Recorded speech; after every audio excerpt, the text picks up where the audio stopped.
Let's get straight into the preview at Ellerslie. We kick it off with race 1, as you might expect, and we can have a little look at that market before heading to Stephen Hunt. River Run, 351.40 on the tote. The number 6 as favourite, 390. What have we seen here, Stephen, in the maiden over the 1200?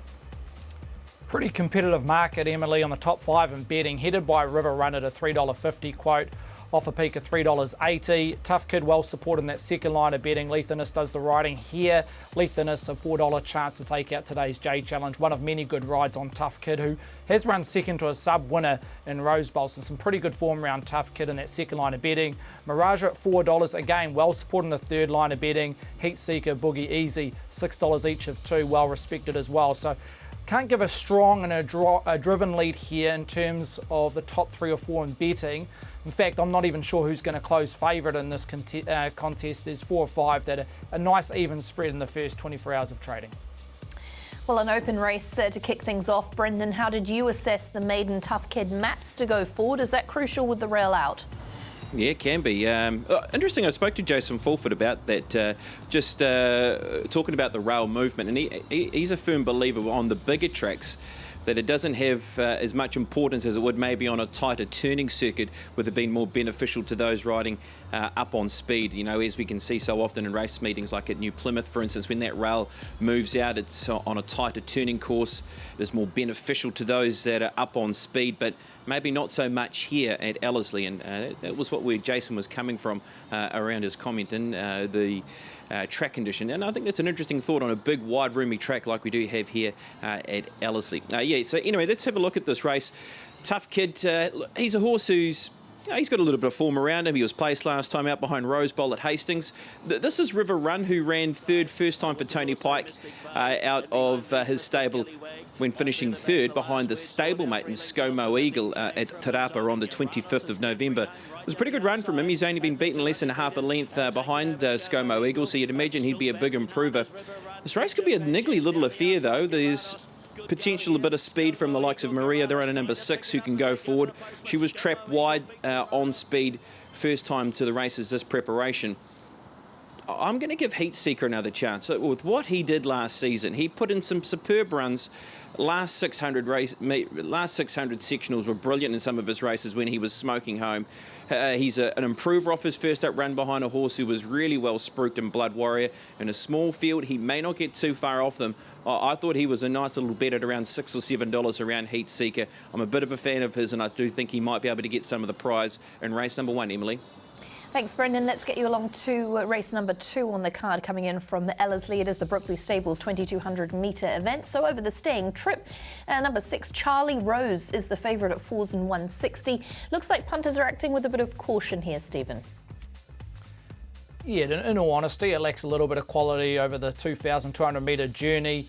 Emily, headed by Charlie Rose at $4. Look, this mare doesn't owe us anything, so pretty happy to trade it at $4. Currently a losing result, is the best back runner. Holds around about 3 times more money than your Basso, who sits in that second line of betting at 5.5.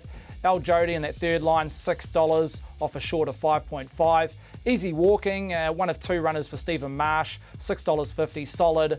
And the stablemate Miss Rippy, also well supported at $8.50. And there's also a bit of speaking around Model A at $13 at the top of the book off a peak of 15. Currently a losing result. So best bet runner, Charlie Rose at $4. But again, punters willing to spec 4 or 5 against her. Brendan, as we get along to you, Charlie Rose, I like the horse, but have we given her enough chances? Should she have won by now or made it a second win? Yeah, it's a good point you make, Emily, isn't it? Because Charlie Rose went up in distance 2 starts ago at Tauranga, and the horse was very well supported there on that occasion and was beaten 3 lengths and behind El Jody, who was a race rival here this afternoon. And then went to Waverley and was also beaten by Lord Have Mercy when presented as a short price favourite. Look, maybe it's a case of the horse has just needed those runs over ground to be able to really show her worth. So you can understand why she's favourite from the right stable with the gate that she does have over the 2,200 metres. I didn't mind you, Basso. This is a horse who's been unlucky in a number of her runs this preparation. She was a horse, you go through her efforts at Tauranga, she was getting back, she was working home. She was unlucky 2 starts ago out of Tauranga, where she just never really got into the race at the right time. She was in an awkward spot and then was unlucky down the straight. So this is her run when she was presented at Te Araha on the 13th of November when working home 3 lengths off Nedi Nadim over the 2,200 metres. She's a horse who's won just the 2 from 30, but she's an honest mare with the 6 minor placings. She's the sort of horse I'm happy to back each way in a race like this. Don't want to go too crazy, but certainly if you're looking for an investment, I was having something on you, Bass, so just a small each way on that runner. 8, 9, 6 and 7, Emily, in race number 2. Thanks, Brendan. Let's get you along to the third on our card from Ellerslie, and it does feature a pretty classy performer in Gundown. 3.30, 1.30, 3.10 and $1.40. It was a dominant win last time, Stephen, and no doubt the stable are hoping it can get another victory. Yeah, and possibly contest the City of Auckland Cup races like that around Gundown. $3.30 off a peak of $3.60. Very well supported in that top line of betting. They have come for 3 runners here, and they are the top 3 in the market. Terra Sancna well supported in that second line of betting at $3.50. And Divine Duke, good money for Divine Duke as soon as betting commenced on Thursday afternoon around this individual. $7 into $6.50, and that includes a $500 bet at $7. Now, just as important telling the punters around firmers, it's also just as important around the cold horses. Number 2, Andois, hasn't raced since early part of November. First time over ground here, 2,000 metres. Friendless at the moment. What's it paying on the tote, Emily? Around about $12. Might finish round between our current price of $7 and the totalizer, so maybe around that $9, $10 price around Andois later on this afternoon. A little bit of specking around rough cut, could be pace influence around there at $16, but overall a lot of concentration on Gundown, Terra Sancna and Divine Duke. They are the class performers in this, aren't they, Brendan? Gundown, Terra Sancta, as we said. Andois, I know for the boys who are involved, they'll be pretty excited to see him go. I'm sure they will be, and especially over the more distance of 2,200 metres, which he gets today, Andois. And look, he's a runner at Awapuni. I'm happy just to forget. Got back in the worst part of the track, was trying to come up closer to the rail at Awapuni, where they weren't winning from. And of course, 2 starts ago here, Opie had that injury at the gate when jumping. So prepared to just forgive what's happened the last 2 starts with Andois. It's hard to go past the 1 and the 4, the 4 and the 1 though, isn't it? Let's go to Gundown. As Stephen pointed out, he's on a Cups path and he could be here on the 1st of January, this horse in Gundown. And look, he's a horse, well, the City of Auckland Cup, isn't it, the race that they're looking at. So, look, Gundown is a horse who won last time to the races in open handicap grade, and he was down to the 54 kilograms. Demonetisation just got held up enough for him to be able to finish off the race where he got the way on out wide.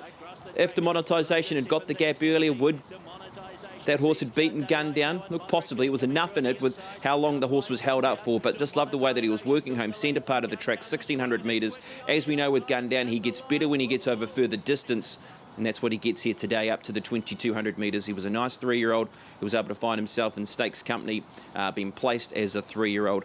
And that was his last win when 3rd up this campaign, the son of High Chaparral. We go back to the same race meeting and we go to the feature of the day, and it was the Counties Cup. And Terra Sancta, I really do believe that she just didn't quite cop this ground at Pukekohe Park, which was rated a slow 7, but she's still been able to finish into 5th position. So it was a tidy run from her. She was able to run 2nd here 2 starts ago when she was working home behind Mongolian Marshall over 1,600 metres. She had a very good campaign through the Queensland Brisbane Winter Carnival. Blinkers going on, tongue tie on, and the track condition getting back to a dead 5, and by the time we're 4 o'clock in the afternoon, it will still be improving. She's the one I'm going to go for in the end in the race. Between the 1 and the 4, I've linked towards the 4 in Terra Sancta in front of the 1 Gundown. Really don't think there's much between them. I think it's a lovely Quinella to be playing. Interested to hear that move, Emily, around Divine Duke. Of course, he put up a superb run.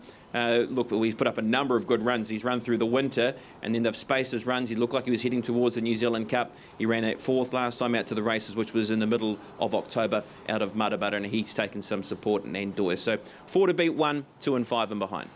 Thanks, Brendan. That's great. Let's get you along to the next on the card coming in from Ellerslie.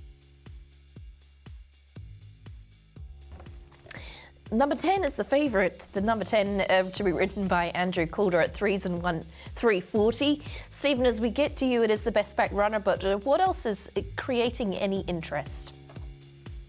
There's a couple, Emily. Number 14, Meteoric Lass, has been well supported.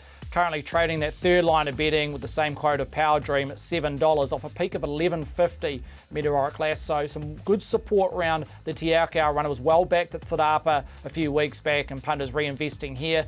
Marzamino back at the top of the book, $3 off a peak of $3.30. She profiles well, the fact that she does like to sit on speed, and punters got plenty on first up at Te Araha a few weeks back. So again, punters reinvesting on the 10 Marzamino. Looks to be a real progressive sprinter in the north, does number 10.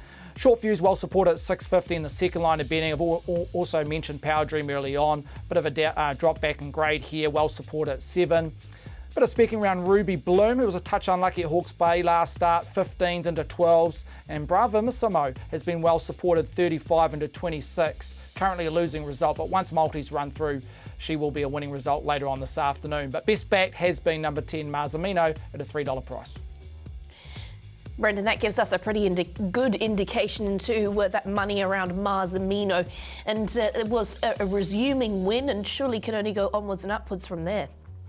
Gee, it was a heck of a win, wasn't it, Emily, from a horse that I know had been touted that she has got that ability, and I know she'd been backed and beaten a couple of times through her last campaign, but boy, she exploded away, didn't she, to win out of Te Araha. It was a stress-free watch, especially with that race. I'm sure Stephen won't mind me reminding him that this was a race where there was a big multi finishing on the Peter and Dawn Williams trained runners when Marzamino won so easy by 4.5 lengths. Let's go back to a race, first of all, that was Stakes Company and comes back to a rating 72.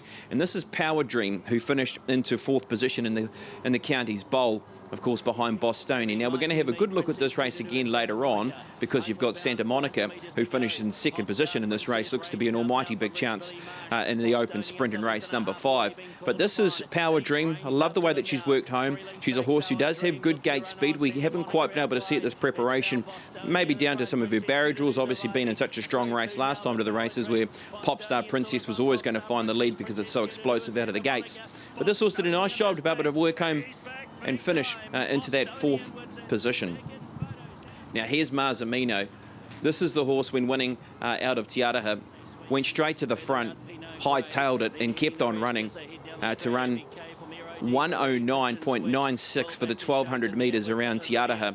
And just look how easy this was. We saw her do this at the trials, and it was a replica race day when she turned up and won at Te Araha. So she's got to go again to that next grade, rating 72 grade, but no doubt with what we've seen from there, if she can go one better, well, she's going to be awfully hard to beat. I don't mind the horse at the bottom of the book, Meteoric Lass. This is a horse I know that has been backed as well into that $7 quote, opened at around sort of $11 did this horse. I thought the 4th last time to the races was very tidy, beaten 3.5 lengths. She showed talent when winning first up as well out of Topol, when getting the upper hand of motivation. Now, if I was looking to play one in the race, I was certainly happy to have something on the runner at the bottom of the book, and the 14 with the 10 Marzamino maybe as your saver.